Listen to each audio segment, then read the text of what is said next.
सकई को तासू और बड़ रखवार रमापति जासू।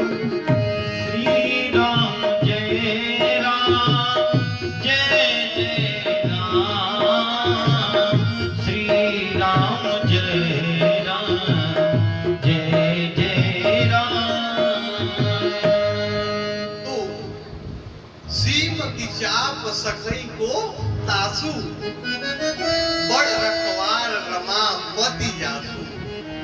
सुमिरत हरि ही श्राप गति बाधी विमल सहज मन लागी समाधि। नारद जी की समाधि लग गई और जब समाधि लगी है ना, बड़ी लंबी चर्चा है, आप लोग चिंता मत करिएगा, हम समय से ही वाणी को विश्राम देंगे, चिंता मत करिए। नहीं तो एक बार हम कथा करने के लिए गए थे इधर बिहार में और कथा कर रहे थे, और जब कथा कर रहे थे ना तो थोड़ा रात ज्यादा हो गया। सारे लोग धीरे धीरे उठ करके चले गए, तो ये लोग बचे 2 लोग। हमने सोचा कि ये बड़े प्रबुद्ध श्रोता है, बड़े प्रबुद्ध हैं, इन लोगों को हमारी कथा अच्छी लग रही। अच्छा, तो हमने कहा कि भैया आप लोग तो बड़े प्रबुद्ध श्रोता हो, सारे लोग चले गए, लेकिन आप लोग बैठ करके कथा सुन रहे हो, बड़े प्रबुद्ध श्रोता हो, आपके अंदर बड़ी भक्ति है। तो उन सबों ने कहा कि महाराज हम कथा सुनने के लिए नहीं बैठे। हमने कहा तब काहे बैठे हो? तो उसने कहा कि मजबूरी में बैठे। हमने कहा कौन सी मजबूरी है तुम्हारी?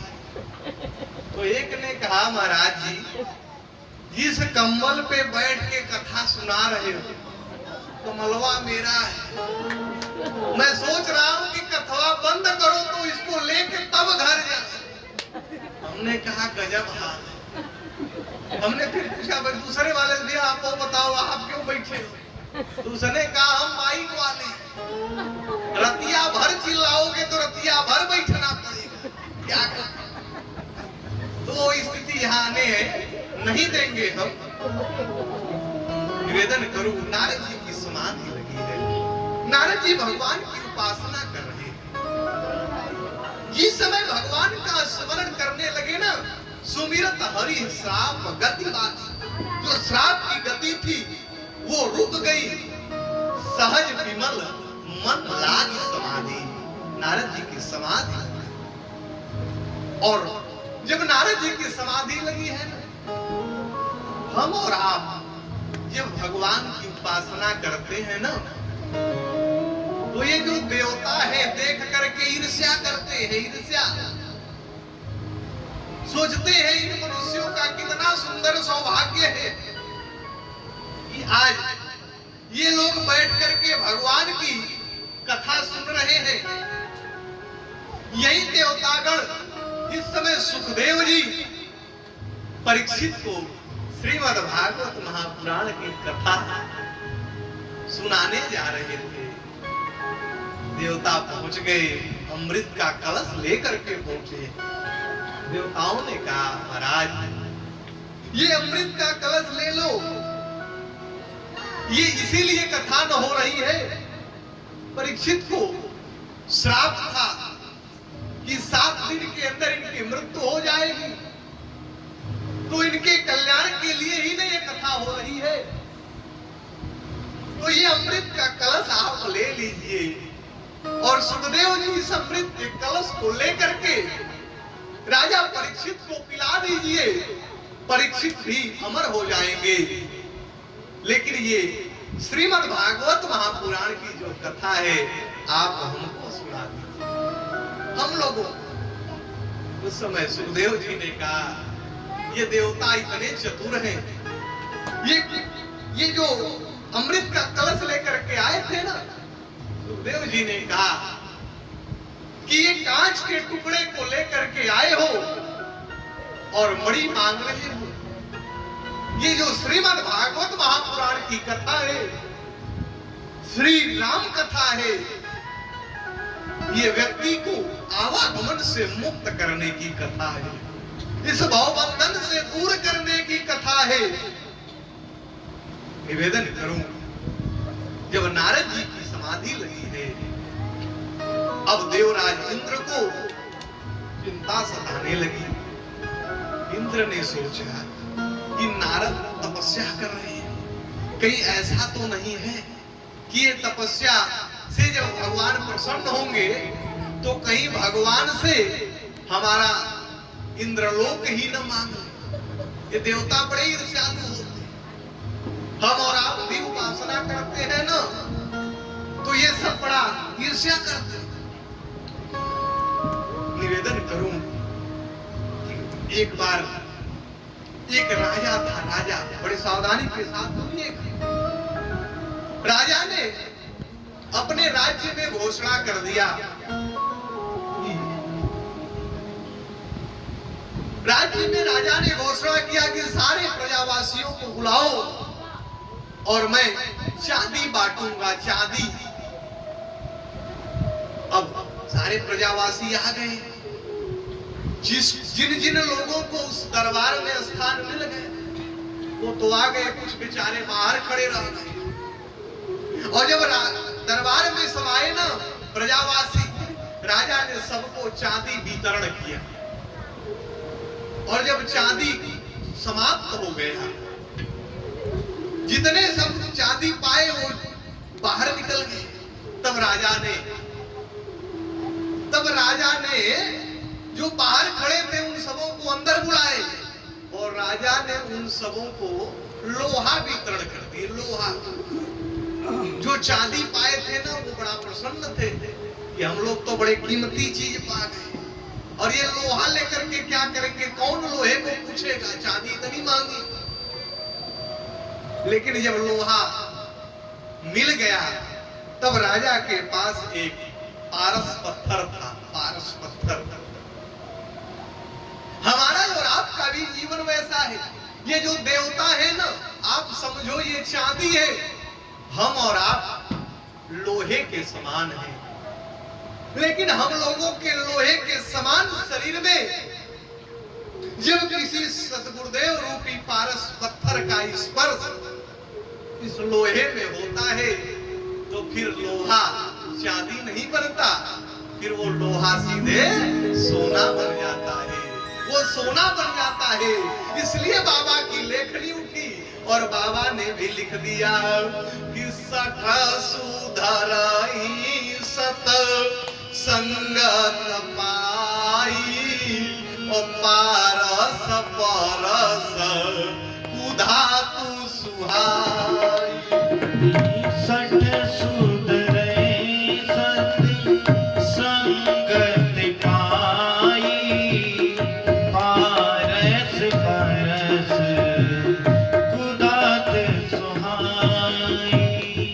तो जब नारद जी उपासना कर रहे हैं, देवराज इंद्र को चिंता हुई।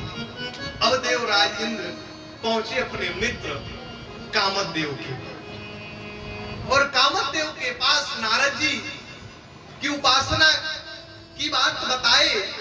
और इंद्र ने कामदेव से कहा कि देखो मित्र, जब मित्र के ऊपर विपत्ति आती है ना तो मित्र ही सहयोग करता है, और मित्र का भी दायित्व बड़ा होता है।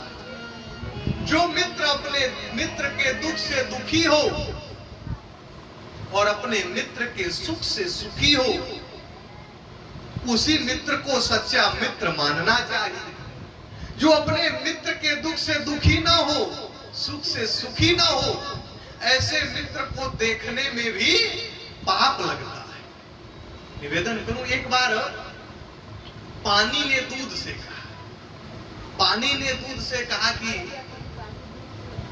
दूध तू मुझे मित्र बना।